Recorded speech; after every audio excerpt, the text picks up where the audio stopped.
Hozir men sizlarga 30-35 yildan beri tayyorlab kelayotgan o'zimizning milliy, aynan kechqurun sotiladigan xonimlarimizni ko'rsataman. Mana Chorsuni kiraverish qatorida doim mana shu kechki payt soat 5 dan ertalabki 4-5 gacha ham xonimlar shu yerda bo'ladi. Hozir bular kamchilik chiqishibdi, ko'pchiliklari chiqishmabdi. Bitta hammasidan yeb ko'ramiz.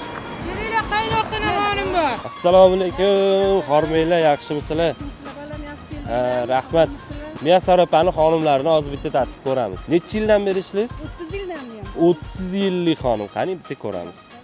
Qani piyozlari bilan bo'ladi-da. 30 yillik xonim. Bismillah. Wow. Sizlarni xoniminglarni ham yeb ko'raman. Kimiki zo'r bo'lsa aytaman, xafa bo'lmaysizlarmi? Konkurensiya bo'lsa ham дружно o'tirishadi doim. Mazasiga umuman gap yo'q. Xonim yumshoqqina maza qilib yeydigan. Miyasarxonani xonimlarini yedik. Endi Sevar opamni xonimlarini yeb ko'ramiz. Ko'rinishi gapiryapti-yu buni.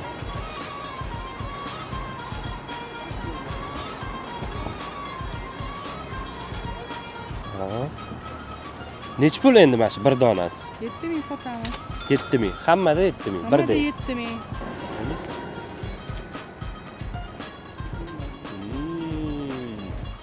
Mazasi zo'r. Demak, Sevar opamni xonimlarini ham yeb ko'rdik. Mazasi prosta zo'r. O'zi bu yerda yomon xonim sotilmaydi. Eng главный sekret shunda. Har doim shunaqa issiq turadimi yo nimadir qilasizlarmi issiq turishiga? Issiqqina turadi. Mana haqiqiy bozor xonim shuda, o'zi bozor xonim deyshadi-yu. Nimadan kelib chiqqan? Mana bozorni oldida bo'lganligi uchun bozor xonim bo'lib ketgan. To'g'rimi gapim yo to'g'rimi?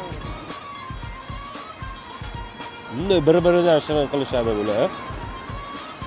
Qo'llaringiz dard ko'rmasin. Menga rosa yo'q. Kechki paytlar, saharliklarga yesanglar ham botmaydi.